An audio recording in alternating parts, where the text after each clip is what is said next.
Sir आपने who का प्रयोग क्यों किया? रूल्स को यदि हम उल्लंघन करते हैं एक अच्छा ग्रामेरियन माना जाता है। रूल्स का उल्लंघन करना पड़ेगा महंगा। तो तब इसके बाद तुरंत वर्ब ही आए। सर हु के बाद वर्ब प्रयुक्त हुआ है, ये एक वस्तु ही तो है, हमने विच का प्रयोग किया। हेलो एवरीवन, एक बार फिर से आप सभी का एक नए वीडियो में स्वागत है। आज मैं यहाँ पर क्लाउजेज या तो आप ये बोल सकते हैं कि रिलेटिव प्रोनाउंस का कुछ ऐसे एग्जांपल्स और उसके यूटिलिटी के बारे में इस वीडियो में जिक्र करने वाला हूं जिसके बारे में शायद आप अभी तक अनभिज्ञ थे, यानी उस कॉन्सेप्ट के बारे में आपको अभी तक पता भी नहीं था। तो इसीलिए मैं आपको रिक्वेस्ट करूंगा कि भाई वीडियो के एंड तक बने रहें ताकि ये सारे कॉन्सेप्ट्स जो रिलेटिव प्रोनाउंस से रिलेटेड हैं ये आप अच्छे तरीके से अपने दिमाग में फिक्स कर सकें। यहां पर आप जैसा कि देख सकते हैं हु, हुम, विच और फिर यहां पर दिया है हुज। यहां पर आपको जानना है कि सर इसे कैसे सेंटेंसेस में प्रयोग करना है और फिर हम यहां पर सीखेंगे कि सर ये जो हु और हुम है ये सिर्फ व्यक्ति के लिए यानी सिर्फ मनुष्य के लिए ही इस्तेमाल होगा। और फिर यहां पर दिया हुआ है विच, विच का प्रयोग सिर्फ वस्तु के लिए यानी चीजों के लिए ही प्रयोग करेंगे।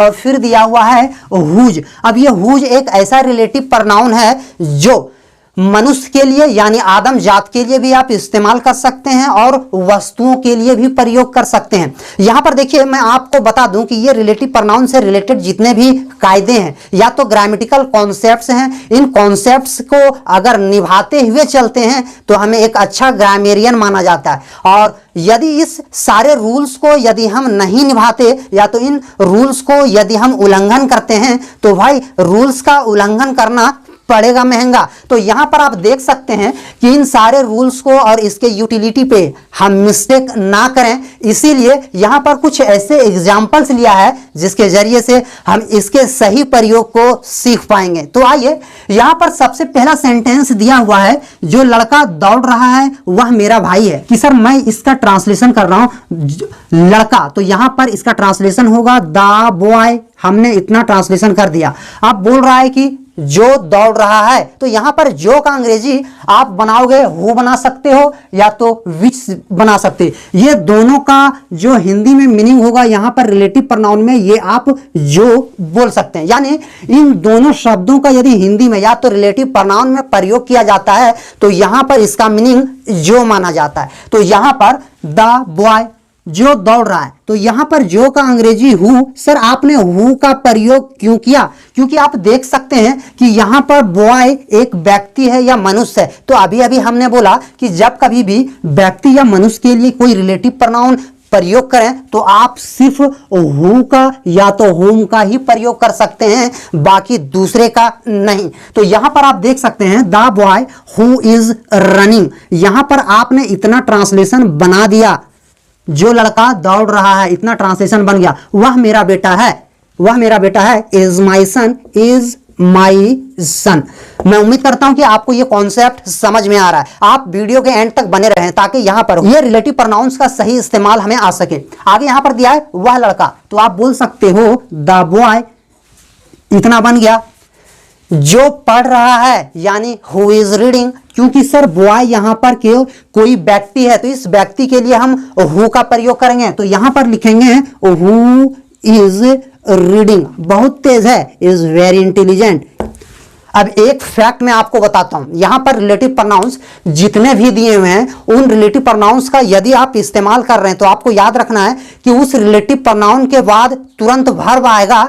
वैसा रिलेटिव प्रोनाउन सिर्फ हु ही है, यानी हु का आप जब भी रिलेटिव प्रोनाउन के रूप में इस्तेमाल करेंगे तब इसके बाद तुरंत वर्ब ही आएगा। जैसे आप देख सकते हैं सर हु के बाद वर्ब प्रयुक्त हुआ है, हु के बाद वर्ब प्रयुक्त हुआ है, पर बाकी जितने भी रिलेटिव प्रोनाउन हैं जैसे विच, हुज और फिर यहां पर दिया है हुम, इसके बाद वर्ब ना आके बल्कि कोई सब्जेक्टिव केस प्रयुक्त होता है। अब आगे आप यहां देख सकते हैं इस सेंटेंस में वह लड़की जिसे मैं पसंद करता हूं वह रोशनी है। अब यहां पर वह लड़की, तो यहां पर लिखोगे द गर्ल।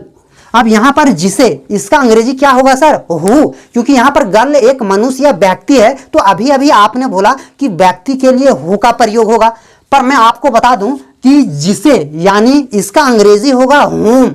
जो, इसका अंग्रेजी होगा हु। तो यहां पर जिसे है तो यहां पर इसका अंग्रेजी आप करोगे हुम, यानी कि वह लड़की जिसे मैं पसंद करता हूं, हुम आई लाइक, वह रोशनी है, इज रोशनी, यानी हमने यहां पर हुम का इस्तेमाल किया। अब यहां पर देख सकते हैं वह लड़का जिसे मैं कल मिला वह आज आया है, तो आप बोल सकते हैं वह लड़का, द बॉय जिसे मैं कल मिला, whom I met yesterday, whom I met yesterday, वह आज आया है, has come today, has come today।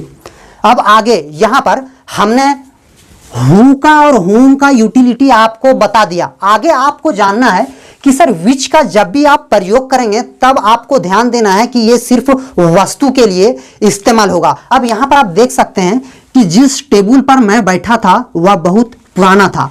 जिस टेबल पर तो यहां पर आप लिख सकते हो द टेबल, जिस पर मैं बैठा था, ऑन विच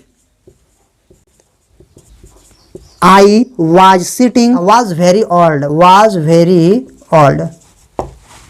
यहां पर आप देख सकते हैं कि सर टेबल ये एक वस्तु ही तो है, और यदि यह वस्तु है तो यहां पर रिलेटिव प्रोनाउन के रूप में हमने विच का प्रयोग किया। आगे यहां पर इसी तरह का सेम सेंटेंस जहां पे विच का यूटिलिटी होगा, यहां पर देख सकते हैं ये वही घर है, दिस इज द हाउस, यहां पर बोल सकते हैं this is the house, this is the house. अब यहां पर दिया है जिसे, तो यहां पर आपको थोड़ा सा माइंड को ब्रोडेन करना है, यानी